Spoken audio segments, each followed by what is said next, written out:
Ya saya tanya Bapak, apakah Bapak pernah baca data ini?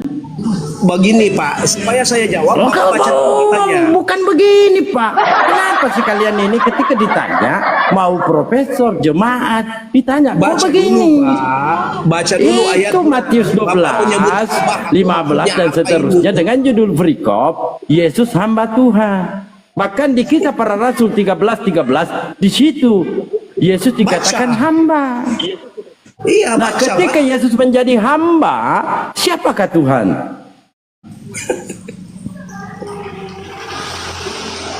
Pak, saya mau kasih tahu ke Bapak. Ini Pak. Iya. Saya jawab. Silakan Pak. Ya, saya jawab. Silakan. Kata kuncinya begini Pak. Yesus itu Pak 100% manusia, 100% Tuhan.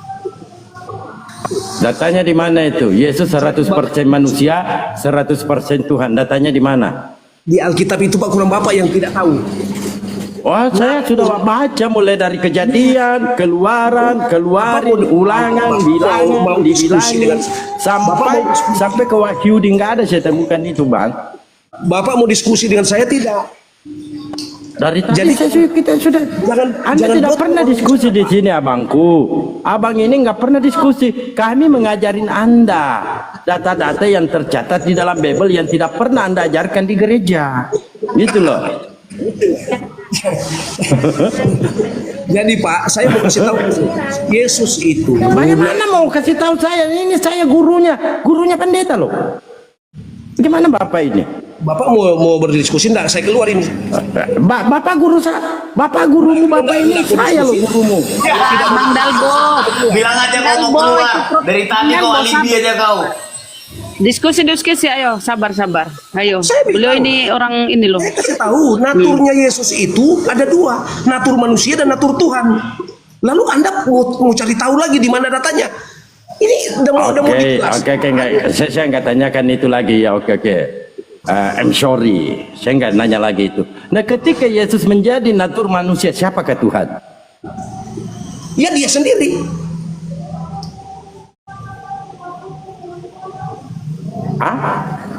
Paham Pak? Paham. Nah, Yesus sendiri yang menyatakan, abang, Pak Pro, Yesus sendiri yang mengatakan, aku bersyukur kepadamu Bapa Tuhan langit dan bumi. Nah, ini natur manusianya. Ya, gini Pak. Minta lagi datanya. Ya. Kagak minta lagi. Di mana itu badan Bo? Ya, saya jawab ya. Jadi begini.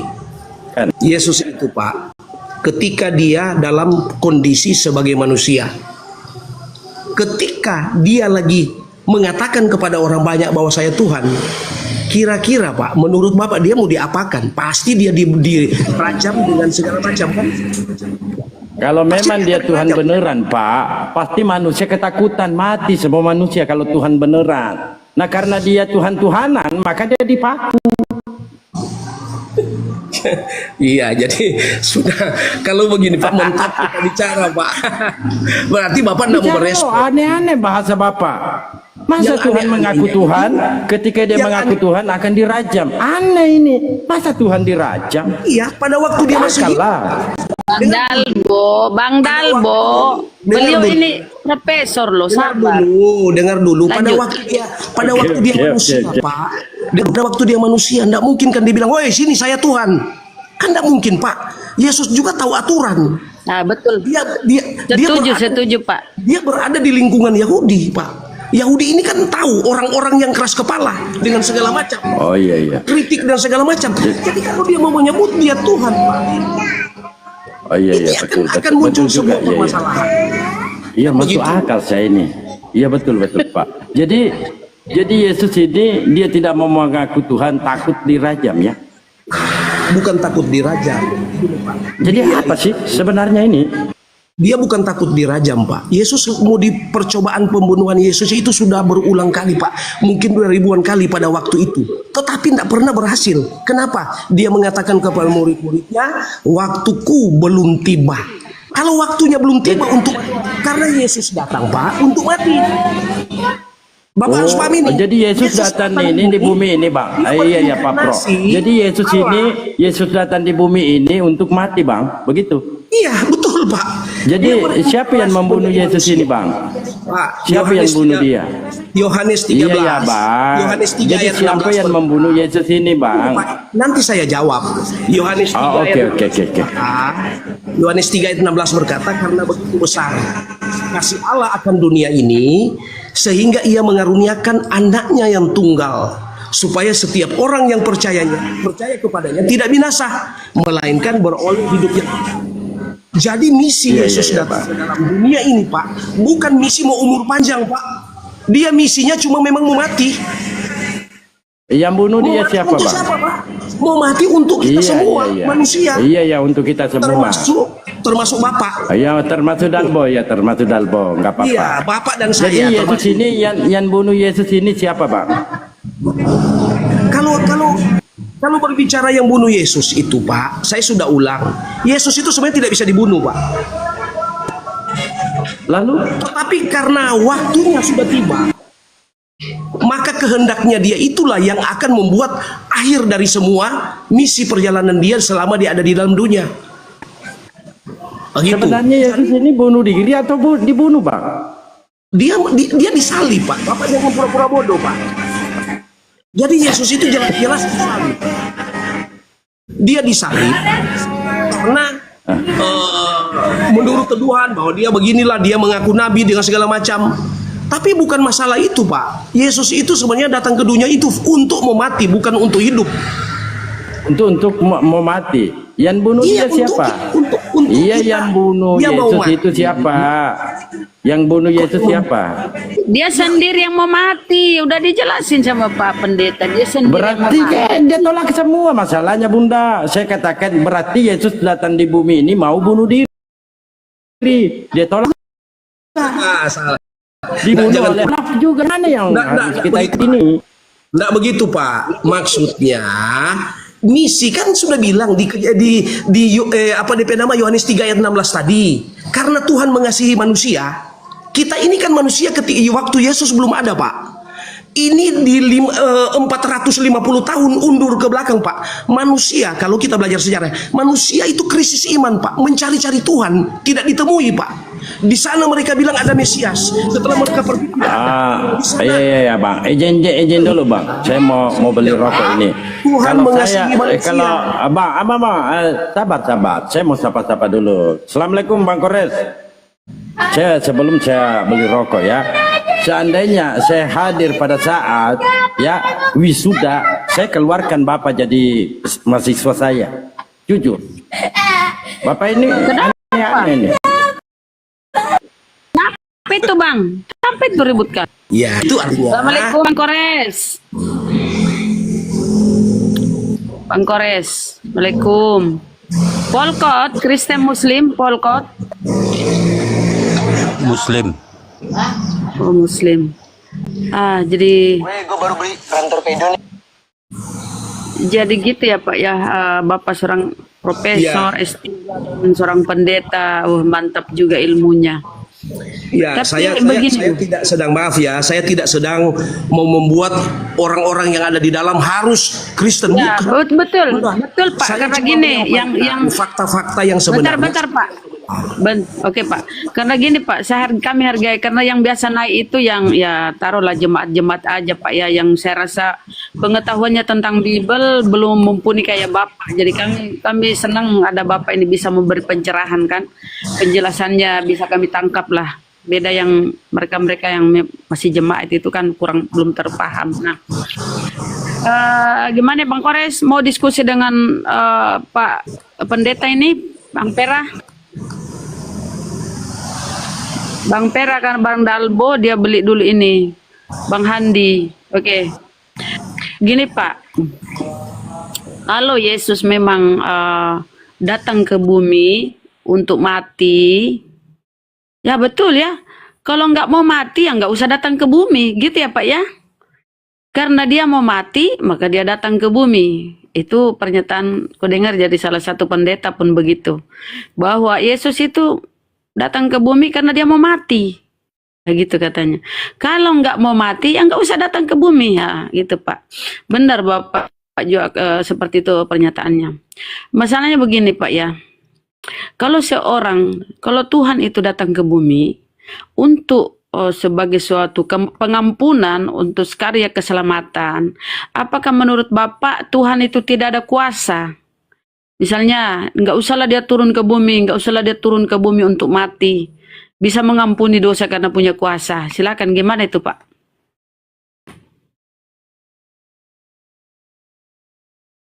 Pak, nggak ada suara aku teman-teman. Iya, jadi begini, ketika Yesus datang ke dalam dunia, kurang lebih 33 tahun usianya, ketika dia ada di dalam dunia, kan belum selesai dunia. Jadi masih ada kesempatan. Jadi ada istilahnya namanya free will. Jadi manusia itu diberi kehendak bebas untuk memilih, ya, untuk memilih memilih mana yang benar, gitu. Jadi Yesus itu bukan berarti ketika dia datang lalu selesai sudah, belum, masih ada kelanjutan. Kenapa? Karena ketika dia disalib, itu dia mengatakan kalimat terakhir, dia bilang sudah selesai. Ketuhanannya itu tidak mati. Nah, dia masih punya misi untuk seluruh umat manusia, bukan untuk Kristen, Pak. Jadi jangan salah. Jadi Yesus itu bukan Yesus itu milik semua umat. Begitu. Makanya dia bilang, akulah jalan dan kebenaran dan hidup. Tidak seorang pun dapat datang kepada Bapa kalau tidak melalui aku. Barang siapa sudah melihat aku, berarti dia sudah melihat Bapa. Itu kata Yesus. Artinya, berarti kalau kita mau menyebut Tuhan, berarti naturnya sudah ada di dalam Yesus. Jadi kita tidak usah lagi repot-repot. Nah gitu. Jadi itu yang, jadi menurut Bapak, setelah Yesus terangkat, dia bukan lagi sisi kemanusiaannya udah hilang ya, udah habis ya. Udah kembali kepada keilahian gitu ya Pak ya, kata penyampaian Bapak tadi, begitu. Ya, betul. Nah, tapi kalau kita lihat Pak, di data di Bible itu tidak seperti itu. Nah, Yesus sekalipun sudah terangkat, dia masih tetap manusia Pak. Bagaimana itu? Nah, gini. Jadi Yesus waktu dia mati kan belum langsung terangkat. Dia tunggu 50 hari. Tunggu 40 dia pergi, tapi dia 40 hari dia di lingkungan itu, baru hari ke-50 namanya kenaikan. Nah gitu. Nah, jadi dia itu misinya itu ketika dia pergi, jadi ketuhanannya masih tetap ada. Nah gitu. Jadi bukan lagi tubuh Yesus. Nah, yang jadi persoalan kan ditanya, dia belum langsung naik. Tadi kan dibilang belum langsung naik. Itu berubah menjadi tubuh kemuliaan, Pak. Dia bisa menembus tembok. Dia bisa menembus ruang dan waktu. Jadi dia berubah jadi tubuh kemuliaan. Saya tanya Pak, ketika dia sudah terangkat, kemanusiaannya kan udah nggak ada, kembali kepada tubuh kemuliaan. Tetapi kalau kita merujuk kepada data di Bible, Yesus itu sekalipun udah di atas, masih disebut anak manusia. Nah ini gimana nih, Bapak berbeda dengan pernyataan Bapak dengan di Bible. Tolong diperjelas lagi Pak. Iya, jadi yang dimaksud dengan anak manusia ini kan istilahnya tinggal kenangan. Jadi berita tentang Yesus itu kan tertulis. Kayak lagu ya Pak ya, kayak lagu kenangan. Oke, lanjut. Jadi berita-berita tentang Yesus kan dilanjutkan. Kecuali tidak ada yang melanjutkan, tidak ada catatan itu. Tetapi karena ada yang melanjutkan, rasul-rasulnya ada banyak, Pak. Jadi itu hasil bukan lagi Yesus yang tulis, tetapi hasil daripada murid-muridnya dan pengikut-pengikutnya yang menulis itu. Begitu. Jadi dia meninggalkan kesan itu bahwa Yesus itu walaupun sudah naik, dia bilang apa? Aku akan mengirimkan kepadamu roh penghibur. Makanya dia bilang kepada murid-muridnya, jangan dulu pergi kemana-mana sebelum Roh Kudus itu turun, karena mereka mau diurapi. Yang murid-muridnya di Yerusalem, mereka mau diurapi semua. Setelah sudah diurapi, baru Yesus mengatakan, pergilah, jadikanlah semua bangsa muridku, baptis dalam nama Bapa, Putra, dan Roh Kudus. Jadi waktu Yesus mati, dia masih ada misi sedikit. Lalu ketika dia naik, Dia berjanji bahwa saya akan menyediakan tempat. Dia pergi ke sana menyediakan tempat untuk kita semua, bukan untuk orang Kristen saja, untuk kita semua manusia. Oke, baik. Netizen, saudara ini kan profesor dan Kristen langka lah ya. Kita diskusi aja dengan baik dan benar. Nah, coba Pak kita kembali ke Bible dulu ya. Pernyataan Anda ini sebenarnya enggak sesuai dengan Bible ya. Misalnya nih Matius 19:28 ya. Apa kata Yesus ini? Saya ingin penjelasannya di sini Pak ya. Kata Yesus kepada mereka ini kepada murid-muridnya. Ini ketika masih di bumi kan. Kata Yesus kepada mereka, aku berkata kepadamu, sesungguhnya pada waktu penciptaan kembali, apabila anak manusia bersemayam di tahta kemuliaannya, maka kami yang telah mengikut aku akan duduk juga di atas tahta, 12 tahta untuk menghakimi ke-12 suku Israel. Jadi selalu Yesus mengatakan dirinya itu anak manusia. Ketika dia terangkat, anak manusia terangkat dan duduk di samping kanan Bapa. Ini sudah terangkat loh. Dia tetap statusnya anak manusia. Nah, tolong dijelaskan. Ternyata Yesus ini ketika dia turun, anak manusia turun diiringi para, dan akan turun nanti kan ada data begitu di Bible, dan anak manusia akan turun kembali diiringi oleh para malaikat. Berarti dia tetap anak manusia, dia tidak pernah mengatakan dirinya dia Tuhan. Nah tolong Pak diperjelas lagi narasi Bapak, silahkan. Jadi pengertian anak manusia ya, ini yang jadi masalah di anak manusia kan. Jadi pengertian anak manusia, kalau seandainya dia datang dalam bentuk Tuhan, apakah kita manusia bisa lihat dia? Tentu kita tidak bisa lihat, Mbak. Makanya dia harus mengembali pribadi dia ketika ini kan hanya pada waktu sebelum dia naik, sebelum dia terangkat. Dia mau mengatakan itu tujuannya supaya ketika dia datang orang melihat. Contoh di dalam di dalam 1 Tesalonika, ketika dia turun kan mereka bisa lihat dia di awan-awan. Dia datang menjemput orang percaya. Nah, ketika dia menjemput orang percaya, semua orang melihat dia. Makanya sekarang ada istilah rapture. Maka di situ terjadilah rapture. Terjadilah pengangkatan orang percaya. Sebentar. Kan kata Bapak, dia sudah kembali kepada tubuh keilahiannya, kemuliaannya. Udah menanggalkan sisi kemanusiaannya yang mati tersalib itu, ya kan? Ya. Sekarang sudah dalam bentuk kemuliaan, keilahian. Pernyataannya di Bible, ternyata di Bible itu Yesus tetap anak manusia.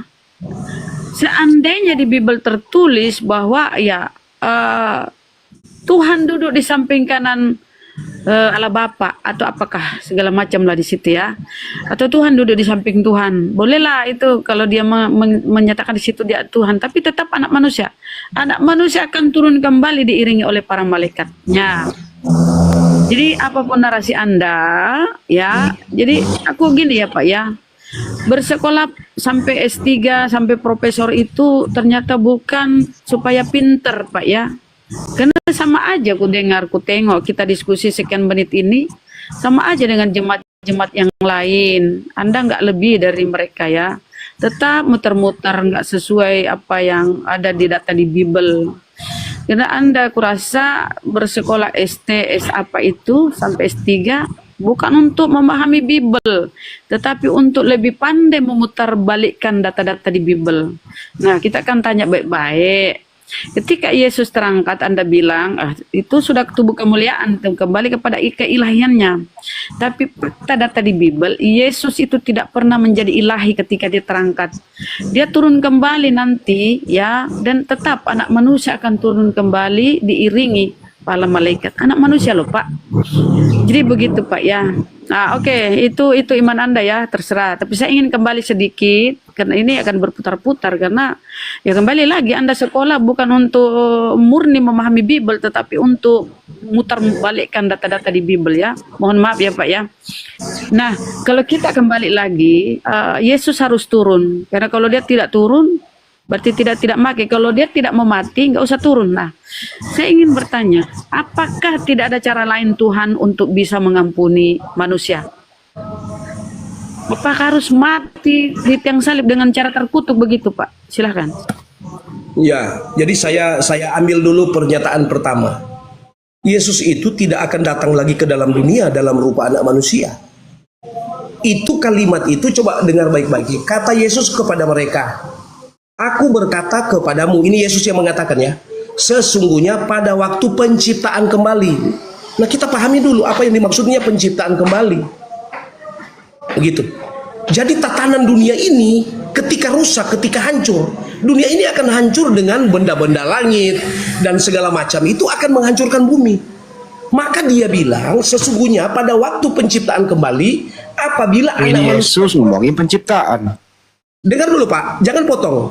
Apabila anak manusia bersemayam di tahta kemuliaannya, dia tidak datang ke bumi. Begitu. Jadi proses Yesus datang ke dalam dunia, pertama dia hanya di awan-awan menjemput orang percaya.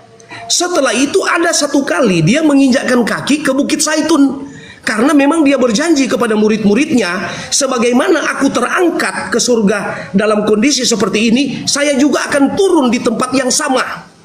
Begitu.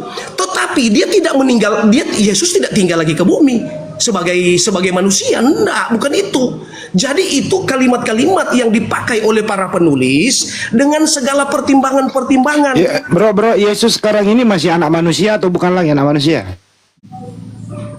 Bagaimana Yesus mau anak manusia? Ini kita berbicara di konteks sekarang. Yesus itu Sekarang Tuhan. ini nih, dengarin sederhana pertanyaan saya. Konteks anak manusia itu Yesus sudah- sekarang anak manusia, B bukan lagi anak manusia. ya bukan lagi anak manusia. Oke, jadi kalau bukan anak manusia, dia anak apa? Dia kembali ke naturnya, Pak, Tuhan. Jadi anaknya Maria kemana sekarang? Nah, itu karena ini sudah ini ngaco lagi ini. Jadi Pak, Orang nanya saya bantuin Maria nyari anak loh. Anak Maria di mana sekarang? Maria mungkin lagi jualan di pasar itu, Pak. Oh, anak Maria jualan di pasar. Bukan dia naik ke surga? Ya gini, Pak, marilah kita kalau mau diskusi ya diskusi yang benar. Orang cuma nanya doang kok. Anak Maria sekarang Kenapa sampai Di ke mana? Maria lagi, Pak? Maria Hah? sudah selesai misinya, Pak. saya nanya anak Maria sekarang ada di mana? Kok anak Maria Maria itu, Pak, itu wanita. Saya nggak nanya Marianya, saya nanya anaknya yang namanya Yesus. Dengar dulu, makanya Maria itu punya anak. Karena bodohnya sampai Maria itu punya anak namanya Yesus. Saya tanya, anak Maria yang namanya Yesus sekarang ini ada di mana? A di surga, B di pasar. Jawab. nggak ada. Yesus sudah nggak ada lagi. Waktu dia ada di bumi, itu anak Maria. Tapi ketika dia sudah pergi, bukan lagi anak Maria, Pak. Ya, makanya saya tanya, anak Marianya kemana? Aduh, ini. Loh, lu hilangin anak orang loh. Udahlah, nggak usah Bapak terlalu ke situ. Untuk apa, Pak? Bapak mau Ya nanya ini, anak Maria kemana kok hilang? tanyanya itu nggak berbobot, Pak. Justru berbobot ini mau nyari ini anak orang. Aduh. Ya udahlah mudah, anak Maria hilang ya. Oke, atau lanjut. Jadi Anaknya hilang. ya, lanjut Bang Kores, mau masuk silakan. Oh iya. Nih, Tapi topik baru ya. Gua kalau yang ini supaya langsung ini aja. tapi jangan yang strong ya, jangan yang strong. Enggak lah, Beliau- aman-aman. Pak Pendeta Julius. Mau nanya soal ini, soal keselamatan, kan gitu. Kalau dalam Kristen itu percaya Yesus diselamatkan ya? Maksudnya diselamatkan itu apa, Pak Julius? Mute-nya itu?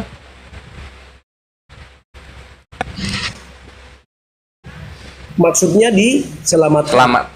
Maksudnya diselamatkan. Ya, kalimat ini sederhana saja, Pak. Namanya diselamatkan. Kita kan begini, misi manusia di dalam dunia ini cuma satu, mau cari surga. Hmm. Jadi kalau kita tidak ada surga, ya sia-sialah kita hidup di bumi. Ya, yang dimaksud diselamatkan surga. Itu. Oh, jadi diselamatkan itu masuk ke surga, oke. Kalau gitu, ini dong, siapa orang Kristen yang sudah di surga sekarang? Sekarang, Pak, surga itu belum ada penghuni, Pak. Oh alah, belum ada. Iya, saya jawab, neraka belum ada penghuni, surga belum ada penghuni, Pak. Penghakiman terakhir belum mulai. Oh, kalau gitu belum ada buktinya orang-orang Kristen diselamatkan ya? Ada Pak. Oh Buktinya lah, sekarang. udah ada yang di sorga artinya. Tapi tempatnya bukan di surga, namanya Firdaus. Oh, di Firdaus gitu. Siapa orang Kristen yang sudah di Firdaus? Ya orang percaya Pak, yang percaya kepada Kristus. Siapa namanya? Konsep yang disebut dengan orang percaya kepada Kristus ya banyak lah Pak. Petrus sudah di Firdaus? Saya kan bukan Tuhan Pak, jadi saya belum lihat. Lo katanya udah pasti keselamatan. Kok masih belum jelas orang-orangnya siapa aja yang udah di sana? Iya Pak, jadi kita semua ini manusia, saya saja berharap selamat. Tetapi Masih berharap. iya, saya masih berharap. Oh alah. Kirain sesuai dengan apa yang diomongin gitu, dengan apa yang dibanggakan gitu. Ketika diselamatkan, udah ada orang Kristen di sorga atau di Firdaus tadi bilangnya ya. Ternyata belum ada satupun ya. Nah, ini kan jangan dipenggalkan kata. Yang dimaksud, jadi begini Pak, hidup ini masih Oke. berjalan Pak. Hidup ini masih Ya. berjalan.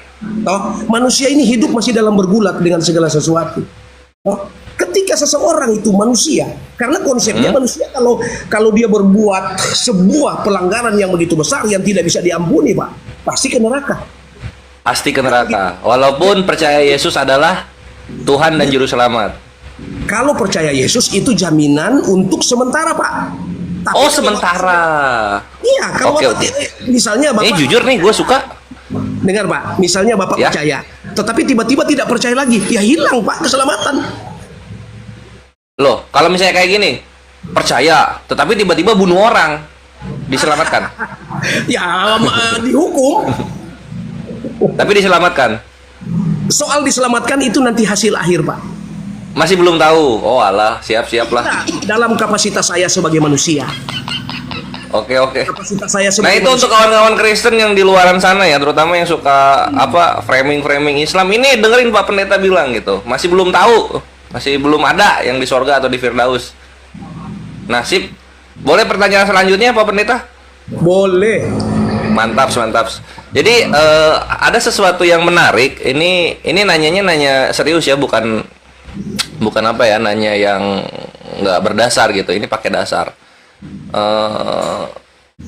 Yesus itu gembala bukan jabatannya atau gelarnya, Pak Pendeta?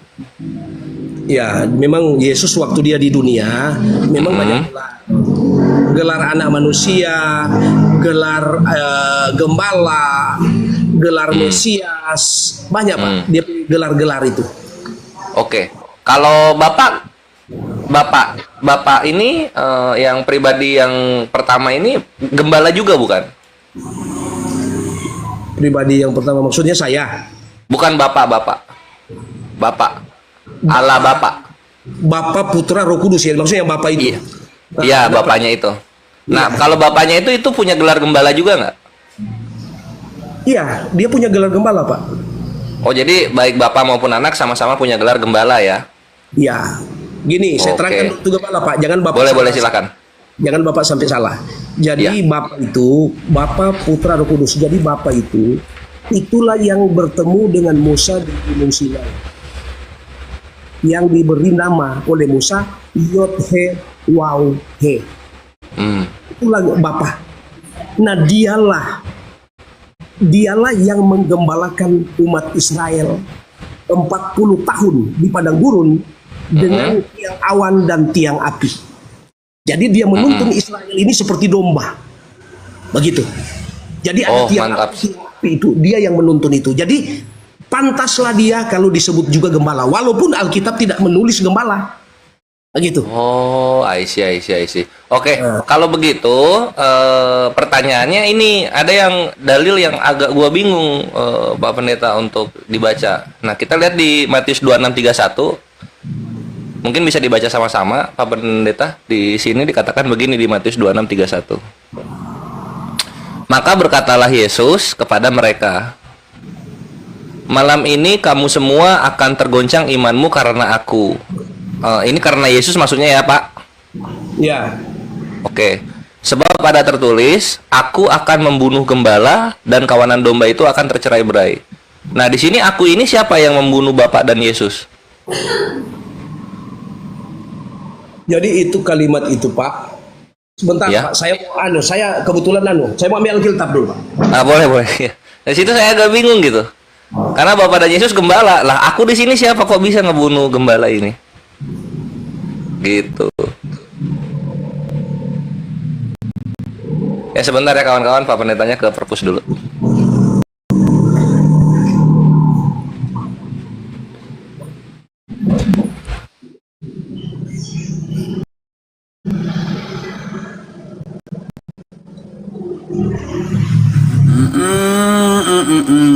Aku itu Yesus. Yesus adalah gembala. Jadi aku ini Yesus adalah gembala membunuh gembala. Berarti ada yang bunuh diri, Res.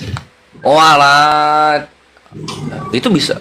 Ya bisa ke situ juga karena di situ kata aku dan gelar Yesus juga gembala, bisa. Entah cuma Di kitab jangan lupa Bang Andi, Bapak juga gembala. Ya, di kitab mana tadi itu Pak? Kitab Matius nomor 31. Anak bilang bapak ya, saling bunuh lah.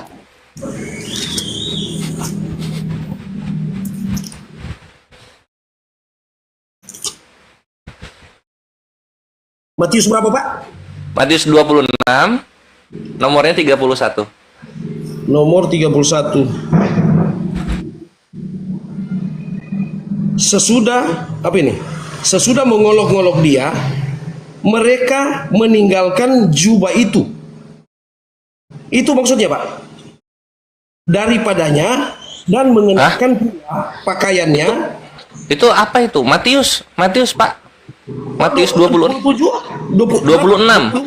Oh sorry, saya lihat di 27. Bentar, saya baca di ayat 26 ya. Ya. Nah, ini Pak, peristiwa ini perjamuan malam ini. Waktu mau Oke. perjamuan.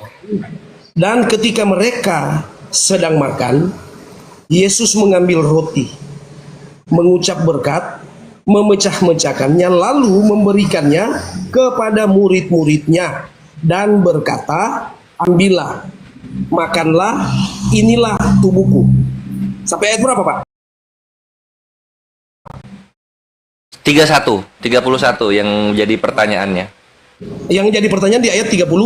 1. Nah, sesudah ini 31, maka berkatalah Yesus kepada mereka, malam ini kamu semua akan tergoncang imanmu karena aku. Sebab ada tertulis, aku akan membunuh gembala dan kawanan domba itu akan tercerai-berai. Nah, Yang jadi pertanyaan, pertanyaannya, siapa aku ini yang bisa membunuh Bapak dan Yesus? yang aku di situ Pak, Yesus. Ya. Oh, jadi Yesus membunuh Bapak dan Yesus. Bukan membunuh bapaknya Pak. Katanya bapaknya gembala juga tadi. Aku akan membunuh gembala. Oh, enggak bisa Pak. Jadi bukan begitu. Nah ini Wah, baru nge Pak Julius. Ya. kita jangan bukan berarti setelah menyebut gembala lalu kita langsung mengarah ke sana. Bukan begitu Pak. Jadi selalu kita lihat konteks. Konteks ini dalam penafsiran itu ada konteks jauh, ada konteks dekat. Jadi itu Pak. Siap. Ya. Nah, ini konteks jauhnya gembala di sini siapa kalau bukan Bapak dan Yesus? Waduh, hening. Sorry Pak, lagi ada Berpikir. maksudnya konteks bagaimana tadi Pak? Tadi kan ada konteks jauh dan ada konteks dekat. Coba, menurut konteks jauh dan konteks dekat, gembala di sini siapa kalau bukan Bapak dan Yesus? Ya, kalau dalam konteks perjanjian baru itu gembalanya itu Yesus kan punya gelar di dalam gembala. Di dalam gelar Yesus ada namanya dia gelar sebagai gembala. Ada juga gelar dia sebagai Mesias. Oke. Gelar sebagai guru, sebagai anak manusia. Jadi gembala di sini Yesus. Aku di sini Yesus juga. Ya, tetapi bukan berarti sebut gembala Pak, jadi semua dipukul rata. Karena banyak. Nah, kalau gitu siapa gembala di sini gitu? Karena pengen tahu ini nubuatannya tuh gimana konsepnya gitu kan. Di sini kalau aku Yesus, Yesus akan membunuh gembala yang Yesus juga gitu. Yesus membunuh Yesus. Yesus Pak. Jadi begini, Nah, jadi gembala di sini siapa? Akunya kan udah ketemu ini Yesus. Nah, gembalanya siapa? Pak, coba Bapak baca ulang ayat 31 ini. Boleh, boleh. Ayo kita baca ulang. Ini konteksnya, ini Petrus mau menyangkal. Petrus menyangkal konteksnya. Yesus. Maka berkatalah Yesus kepada mereka pada malam perjamuan itu, Pak. Malam ini kamu semua akan tergoncang karena aku. Maksudnya mereka semua akan dikejar oleh Yahudi dengan Romawi. Jadi aku di sini Yahudi dan Romawi. Bukan, kamu semua di sini, kamu semua akan tergoncang karena imannya kepada Yesus. Maksudnya karena mereka percaya kepada Yesus, mereka semua jadi sasaran untuk mau dibunuh. Begitu, Pak. Oke, jadi aku itu adalah Yesus, bukan Roma atau Yahudi. Siap. Terus? Ada tertulis, maksudnya Yesus mengutip Taurat. Sebab ada tertulis, yang dimaksud dengan ada tertulis di dalam Taurat. Ada tertulis begini. Aku akan membunuh gembala dan kawanan domba itu akan tercerai-berai. Nah, siap. Jurus kepada orang-orang Yahudi akan membunuh Yesus dengan. Jadi aku di sini orang-orang Yahudi dong, bukan Yesus. Bukan, maksudnya di sini coba Bapak pahami ulang. Aku di sini aku akan membunuh gembala dan kawanan domba itu akan tercerai-berai. Nah, di sini pertentangan antara Yahudi dengan Yesus. Ini kan permusuhan, Pak. Nah, tentunya ini maksud Yesus mengutip Taurat karena ada tertulis aku. Berarti aku di situ mengarah kepada ya Elohim atau Allah. Begitu. Jadi orang Yahudi itu Allah. Pak Julius, kenapa ganti-ganti terus ini orangnya gitu? Ini jabatan si aku ini kok ganti-ganti terus? Tadi Yesus, terus orang Yahudi, sekarang Allah. Maunya siapa? Ada tertulis, Pak. Yesus bilang ada tertulis. Ada tertulis, oke. Aku. Yang dimaksudnya siap. Tuhan akan membunuh gembala karena dalam konteks mereka orang jahat. Oke, ganti lagi sekarang. Ini Tuhan, oke. Gembalanya siapa?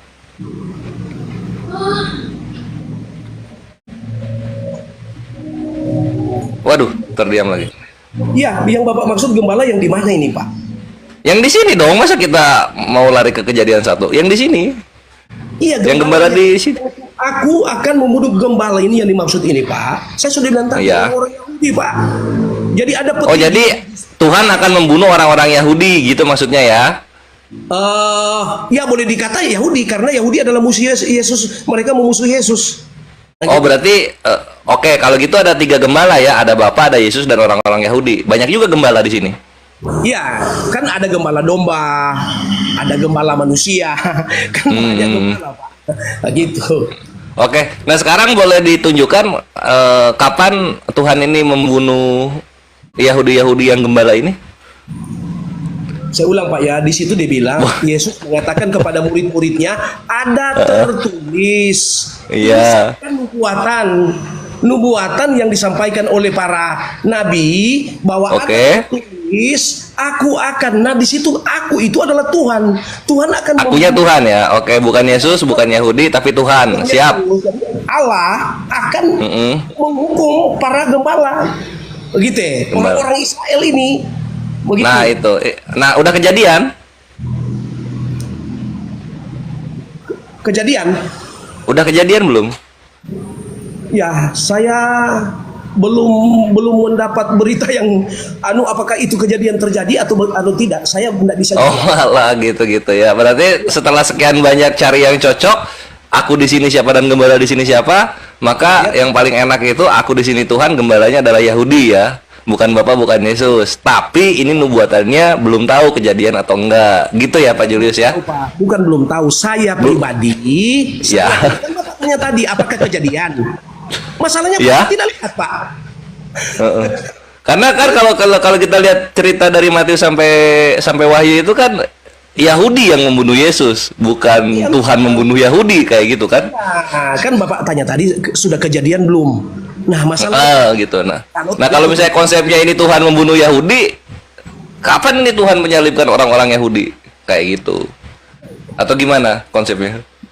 Ya, Kores, ini kan profesor, kok sulit kali pertanyaanmu, Kores? yang jangan terus. Makanya ini apa ya Pak Pendeta, aku masih belum nemu kawan-kawan Kristen yang yang benar-benar menjawab gitu loh. Karena berubah-berubah, akunya kadang berubah, gembalanya juga kadang berubah gitu.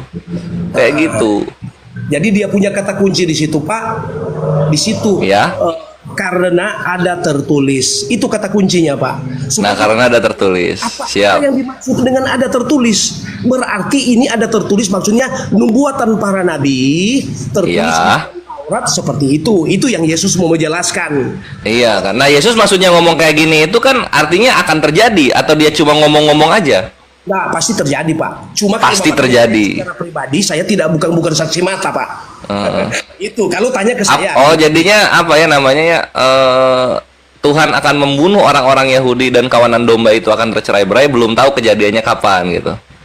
Cuma ini nggak bentrok apa sama hukum kasih ya? Maksudnya kejadian itu terjadi, Pak. Tetapi Ya. kalau Bapak tanya sama saya, apakah itu kejadiannya? Maksudnya jadinya. Kalau mau tanya ke saya, Ya. masalahnya di situ dia tidak meneruskan penulisannya. Apakah sudah dibunuh atau belum? Itu Nah ini nih, ada 3-2-nya. Akan tetapi sesudah aku bangkit, aku akan mendahului kamu ke Galilea. Jadi di atas ngomong pembunuhan, yang di bawah ngomong kebangkitan gitu. Kurang tahu aku, ini maksudnya mau dibawa kemana sama Yesus kayak gitu. Jadi ini kan Ternyata orang-orang Kristen juga nggak tahu ini mau dibawa kemana sama Yesus. Ya udahlah kalau gitu. di perjamuan malam itu, Pak, memang ada kata-kata terakhir dari Tuhan Yesus kepada murid-muridnya. Mm-mm. Ibaratnya mau perpisahan orang. Jadi ngoni kuatkan ngoni pihak. Nah. Begitu. Oh iya iya. Mau Pelajari perpisahan. lagi Kores. Nah, Iya jadi udah kalau udah nggak tahu ya udah lah ya ngapainnya gak kita nerusin kan karena nggak tahu juga gitu ini kejadian atau enggak kayak gitu. Berarti ini masih PR-nya Yesus sama bapaknya ya untuk kejadian Iya, ini betul. Mas. Pak, saya Kerjaan ulang, rumah. Pak. Kejadian ini pendeta terjadi. mungkin harus banyak belajar lagi. Pak, Oke, kejadian kita ini sulit terjadi, itu sulit. Pak. Kita Kejadian ini Bunda. terjadi. Ini Semua belajarin Bapak dulu. tanyakan ke saya Belum secara pribadi, saya jawab. Iya. Secara saya pribadi saya tidak lihat, Pak. Nah kalau secara berjemaat siapa yang lihat? Kalau secara Alkitab pasti dilakukan itu, Pak. Karena nubuatan Pasti itu- dilakukan. Iya. Oh itu ini nubuatan. ini mah sama kayak janji keselamatan ya masih nanti gitu. Oh, kalau janji keselamatan betul. Pak, pasti, Pak. Kalau janji keselamatan. Nah itu tuh sama tuh. Ini ya Tuhan membunuh Yahudi nanti, keselamatan juga nanti. Nanti semua. Yang sekarang apa nih orang Kristen jalanin gitu? Semuanya kok nanti. Nggak ada nanti, Pak. Justru Tadi katanya nanti. Tadi bilangnya nanti. loh, saya tidak bilang nanti, Pak. Bapak jangan putar Oh aduh. Saya tidak bilang nanti itu keselamatan, Pak. Oke. Saya menyatakan Ini kalau bukan nanti, ini utuhannya Yahudi akan membunuh orang-orang Yahudi sudah terjadi atau belum? itu terjadi, Pak. Tapi kalau Bapak mau tanya ke saya secara fakta saya udah lihat, saya tidak lihat, Pak. Terjadinya sekarang atau nanti? Terjadinya sudah selesai, Pak, pada masa itu. Pada masa itu sudah selesai di zaman Yesus. Itu, Pak. Kalau dikatakan domba-dombanya tercerai-berai, Pak. Faktanya mengatakan Israel itu sempat kosong, Pak. Kalau Israel itu sempat kosong, hilang semua domba-dombanya, terserat ke seluruh semua tersingkir dari Israel. Itu salah satu. Berarti semua sudah terjadi. Terjadi, Pak. Nah gitu dong, mantap. Dari tadi nanti akan nggak tahu secara pribadi. Ini berubah-berubah ini Pak Pendeta. Kayaknya baru apa namanya ketika ngobrol baru belajar gitu. Saya berubah-berubah, Pak, karena pertanyaan Bapak berubah-berubah juga. Loh, dari tadi kan aku bertanya ini aku di sini siapa, gembala ini siapa, sudah terjadi atau belum? Ini cuma 3. Saya sudah terangkan dari tadi, Bapak ulang lagi. Ulang. Lah ya karena ini belum jelas. Ini kan pertamanya katanya gembala di sini Bapak dan Yesus, diganti lagi jadinya orang Yahudi gitu kan. Oke, terus aku di sini siapa?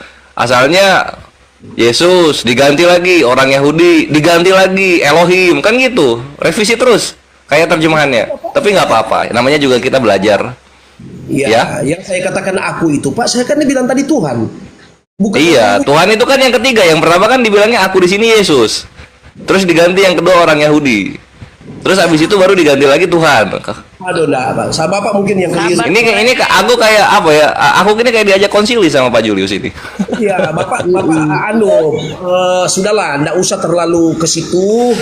Ini kan Nggak usah terlalu ini nggak usah dibahas lagi. Oke, kalau nggak usah dibahas lagi. Iya, sudah. Ya udah mau pertanyaan berikutnya.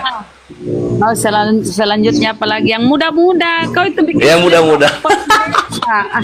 menyulitkan Oke. sekali pertanyaan. Ini berikutnya Pak Pendeta. Ini pertanyaannya pilihan ganda gitu kan. Pertanyaannya begini Pak Pendeta. Siapa yang menyelamatkan orang berdosa? Bukan menyelamatkan. Diserahkan kepada siapa orang dosa ini supaya agar diselamatkan pada hari Tuhan? A. Bapak. B. Yesus. C. Roh Kudus. D. Iblis. E. Imam-imam Lewi. Silakan. Dari semua itu, Pak, Ya. tidak ada jawaban yang tepat. Oh iya. Tidak ada. Tidak ada jawaban tepat di situ, Pak. Semua tidak ada yang tepat. Nah, pinter kan? Pak Pendeta yang- pinter, kau aja. yang tepatnya gimana kalau gitu? Orang berdosa diserahkan kepada siapa? Yang tepatnya, Dosa Pak Pendeta. diserahkan kepada, ya namanya berdosa, Pak. Kita semua ini ya masa Tuhan lagi mau datang, Pak, mau turun-turun. Ya diserahkan kepada dia punya laskar-laskarnya kan. Ada pendeta. Diserahkan kepada laskar-laskarnya. Oh, diserahkan kepada pendeta berarti. Oh, laskar-laskar oke. yang dimaksud seminar, misionaris, pendeta. Oh. Dan Oke. penginjil-penginjil yang lain. Itu maksudnya, Pak. Jadi nggak ada di jawaban itu. Oh, oke. Nggak ada di jawaban itu ya. Oke, sekarang mari kita baca dalil sama-sama Pak Pendeta. Kita lihat di 1 Korintus 5 nomor 5 gitu. Apakah jawaban diserahkan kepada laskar-laskar pendeta-pendeta misionaris itu dibenarkan? Di dalam 1 Korintus 5 nomor 5, Pak Pendeta bisa juga dibuka di Bible-nya. Orang itu, ini perikopnya tentang orang berdosa. Orang itu harus kita serahkan dalam nama Tuhan Yesus kepada iblis, sehingga binasa tubuhnya, agar rohnya diselamatkan pada hari Tuhan. Dar, selamat. Jawaban yang tepat adalah D.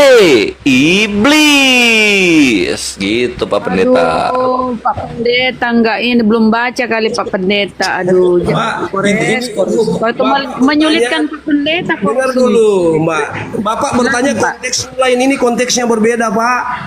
Loh, sama kok pertanyaannya. Orang berdosa harus diserahkan kepada siapa agar selamat, agar diselamatkan pada hari Tuhan, kan gitu. Dengar dulu, Pak. Ini berbicara Oh, tentang dosa. disuruh dengar dulu. Mau klarifikasi, silakan. Ini tentang dosa jemaat, Pak. Itulah yang Iya. Jadi Bapak tanya tadi kan bukan berdasarkan apa terdapat di ayat mana. Bahwa Bapak hanya bertanya Nah, memang pilihan ganda. diserahkan kepada siapa. Kan seperti itu. Itu kan Jam 4. Jadi lagi mas. bebas saja bertanya. Tetapi konteks ini, Pak, jangan disamakan dengan pertanyaan Bapak. Oh, jangan disamakan. Jadi ketika orang berdosa diserahkan pada siapa, itu jangan disamakan dengan 1 Korintus 5 nomor 5. Ya, kitab ini ditulis. Oke, gini aja deh. Aku di sini mengosongkan diri, Pak Pendeta. Nah, ini yang diserahkan kepada iblis ini siapa? Gitu aja deh kalau gitu. Bapak baca ulang dulu, Pak, baru paham. Boleh kita baca ulang ya? Boleh. Kita baca dari pertamanya ya. Memang orang mendengar bahwa ada percatit di antara kamu, dan percatit yang begitu rupa yang tidak terdapat sekalipun di antara bangsa-bangsa yang tidak mengenal Allah, yaitu bahwa ada orang yang hidup dengan istri ayahnya. Sekalipun demikian, kamu sombong. Tidakkah lebih patut kamu berduka cita dan menjauhkan orang yang melakukan hal itu dari tengah-tengah kamu? Sebab aku, nah ini duinaturnya Paulus ya. Nanti ya kita lihat di 1 Korintus 5:3. Sebab aku sekalipun secara badani tidak hadir, tetapi secara rohani hadir. Aku sama seperti aku hadir telah menjatuhkan hukuman atas dia yang telah melakukan hal yang semacam itu. Bila mana kita berkumpul dalam roh, kamu bersama-sama dengan aku dan kuasa Yesus Tuhan kita, orang itu harus kita serahkan dalam nama Tuhan Yesus kepada iblis, sehingga binasa tubuhnya agar rohnya diselamatkan pada hari Tuhan. Nah gitu, itu konteksnya. Jadi siapa orang yang diserahkan kepada iblis ini agar diselamatkan pada hari Tuhan, Pak Pendeta? Kalau bukan orang berdosa, gimana? Jadi begini, Pak. Jadi begini, oke. Ya. di dalam jemaat ini kan ada dosa perselingkuhan, Pak. Ada dosa perselingkuhan. Ya, ini kan terjadi perselingkuhan ini. Persinahan. Ya, persinahan. Yang menurut aturan, menurut hukum agama atau hukum Kristen itu Paulus melihat ini sudah parah.